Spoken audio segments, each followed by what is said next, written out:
When I see my kids playing together, thinking of the things that I missed as a child. Never really cried like, oh, I wish I had siblings. Nah. At the age of 12, I started making money. I was oppressed, I was bullied as a child, and I grew up on the street.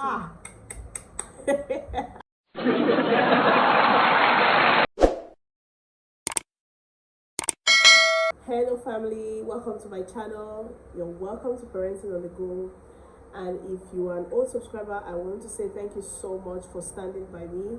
And if you are just seeing my video for the first time or you're a new subscriber, thank you so much for being a part of my family. I hope you are enjoying yourself. If you haven't seen some of my other videos, please check them out after this video. Please don't forget to give this video a thumbs up, leave a comment below, and also subscribe. So in today's video, I'll be talking about my experience as an only child, the challenges that I went through and how it has affected my life. I'm also going to talk about how you can also raise your only child if you have an only child, so that they become responsible and they don't give you stress at all. Let me tell you guys something. I was actually bullied. I was harassed. I had my fair share of an only child. You know, thinking about my childhood and my early teenage years, I know that I suffered a lot of things, that I know that if I had siblings, it wouldn't have been the same. You know, there's something about you being on your own all the time and then having somebody who's got your back. I never had somebody who had my back. God bless the woman that raised me. She actually did a very, very good job. She stood by me, she raised me properly, she made sure that I got everything I wanted, but at the same time I was well disciplined. I remember some incidents that happened in primary school, how I was bullied and maltreated, how I would cry home, and my parents never took it, like they never accepted it.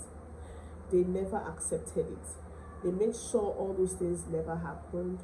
And some other things that comes up with it, you don't have any. So when I see my kids playing together, saying you're my brother, you're my sister, hug me, do this, I'm just thinking of the things that I missed as a child. Like I missed a lot, but I've never really cried one day that I don't have siblings. I don't know how that happened, but I've never really cried like, oh, I wish I had siblings. Nah. Oh, I think I got used to being on my own, but it affected my, being friends with people, keeping relationship, taking nonsense, because it actually starts from the home, tolerating people, learning to share. I don't know, but I know how to share, I know how to give, but I don't know how I learned that. But tolerance, dealing with people was the problem for me. That was one challenge that I faced as an only child. And then when I see my kids playing, I just know that this is beautiful. Having more than one kid is beautiful, but if you have only one child, this is it. Yes, you want to provide because you don't have any other person to give your resources or your wealth to. You want to lavish all of them on your kids, but I think you have to be able to moderate it. So in the process of providing everything they need, you have to draw the line between spoiling your kids and actually giving them what they need, no matter what you have. You can get them the best of everything, but don't give them the impression that they can have whatever they want or whatever they like. That's where the whole rudeness that is associated with only child come from. I don't think I've ever been demanding, and they didn't raise me that way. In fact, I can tell you that at the age of 12 I started making money. My grandmom actually taught me how to do business and how to make money. So from the money that I made, I was able to buy my underwears and my roll-on from that money. Of course, she's also monitoring and supervising me, but she wanted me to know how to. So when people tell me, oh, you like business a lot, it started a long time ago. What am I saying? In as much as you are providing everything for your kids, teach them how to provide for themselves. Teach them how to be responsible. Teach them how to do things for themselves. Teach them respect. Teach them, even though this thing is yours, nobody's fighting you to get them from you. It's all yours. Teach them that they have to earn it. Teach them that they have to work for it. Okay, so don't lavish things on your kids or your child because he's an only child. And then chores, please teach your kids how to do chores. I know it's your only child, you want to cook and serve them like the king and the queen that they are. No, they are children that needs to be raised. So you have to raise them properly, because at the end of the day, you find out that you have actually not raised them and they come back to haunt you. Okay, so don't get carried away with the only child syndrome thing. And another thing is, there is a difference between protecting your kids and spoiling your kids too. You can protect your kids from things that will hurt them and everything, but don't over pamper them. Don't over pamper them. Your child cannot, a child of 20 cannot go to the supermarket to get something. Like, what are you talking about? You drive your child to school every morning because it's your only child. I know the fear of losing an only child is always there subconsciously somewhere, but let me tell you something. Every child is a child, whether first child, last child, or only child. You must raise them as a child needs to be raised. Don't over pamper them. Like, oh, I know of a parent who have only one child, and the child never goes anywhere. Like, this boy never does anything. I've never been in that category of, oh, she's this poor child. My parents, they had everything to give me. They provided everything I needed. I didn't lack anything growing up. I had everything I needed. But you see that taking things anyhow, the way you want, spending money that is not given to you or that is not yours, that is stealing. Oh, they will kill you before your time. See, before you kill them, they will kill you. So you're not allowed to take anything that is not yours. You're not allowed to take anything. That was how I grew up. You're not allowed to take anything that's yours. I was bullied as a child.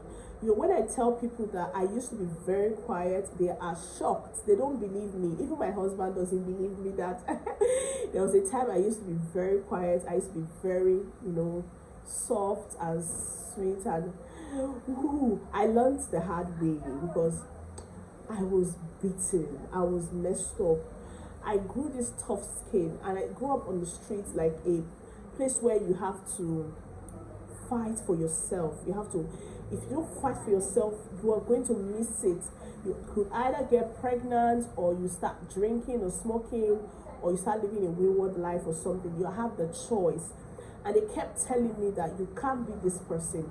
You have to be better. You have to. So I didn't have all the privileges of going out to visit friends because they were protecting me from things that was outside. I didn't have all those privileges of making friends, go visiting my friends coming to my house. I didn't have that luxury. I didn't have it. So it also affected my relationship with people. I don't really know how to keep friends. Even though I'm working on it, but it was part of my upbringing. They didn't allow me, which I didn't really support it. If I have an only child, I will allow them make friends, because it kind of covers up for the void place would have filled.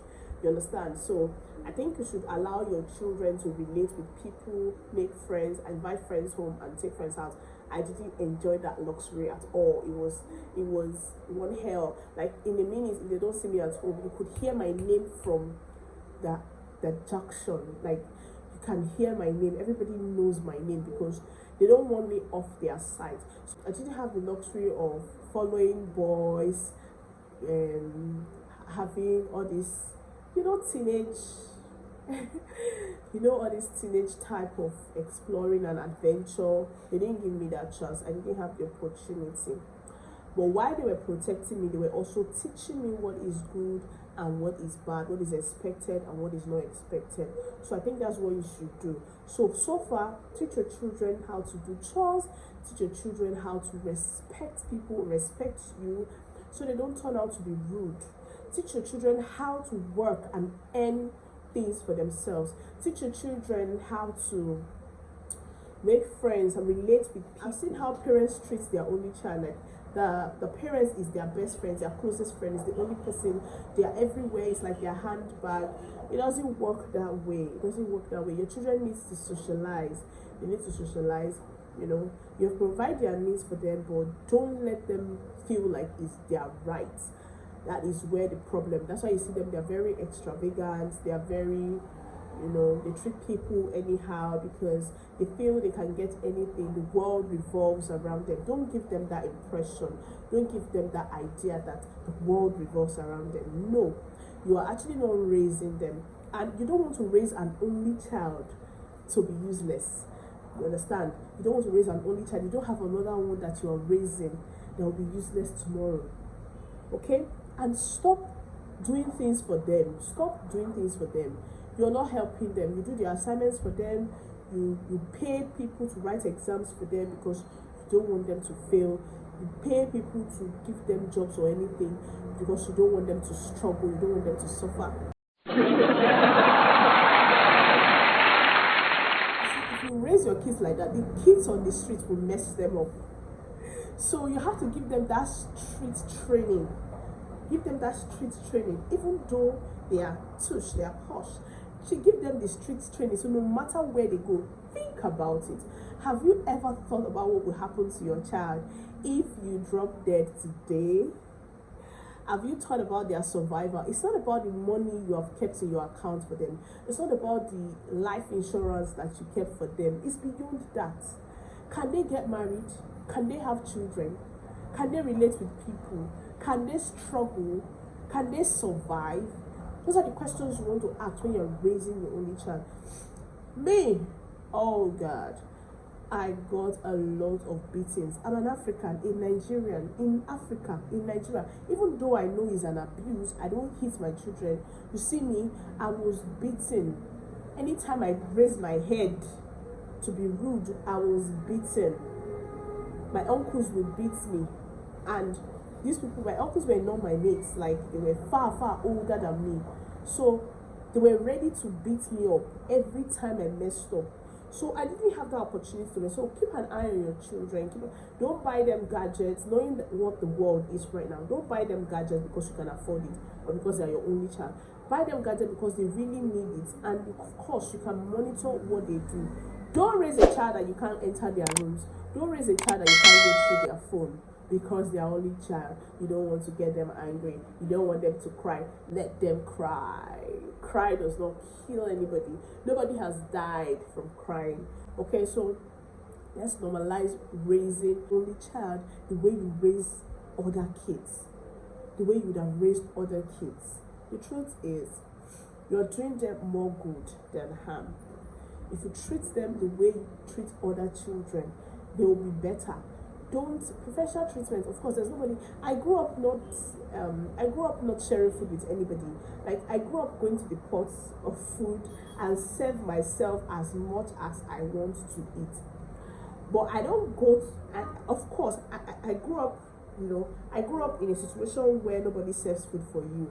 You take the food as much as you want to eat by yourself. Nobody is dragging the food with you. Nobody is fighting with you. That was how it was. But in subconsciously, you know that there are some things that you can't do. You can't go to a pot of soup that has 5 meats and take 5 meats. You don't do that. So you are raised to know what is good and what is bad. Your morals are there. Your values are there. Everything is in place. Nobody needs to even be telling you what to do. You already know what to do. Anytime you step out, they know that you are okay. Alright? And also teach them to know God. Let me tell you guys, I was an only child, and I'll tell you that it was not easy for me. It was stressful. It was messed up. I was mistreated. I was dealt with. I was punished. I was pampered. I got every shades of being an only child. But I'm happy with the way I was brought up. I'm happy with the way I was raised. I'm happy with where I am, who I am today. I'm happy with the decisions I have made. Not because somebody was there to tell me what to do, but because I have the sense, I have the mind, I have been raised to think properly before I do things. That is how you want to raise your child. Thank you so much, guys, for watching. If you're new to my channel, please don't forget to subscribe before you leave, and also check out my other videos. I'll see you next time. Bye.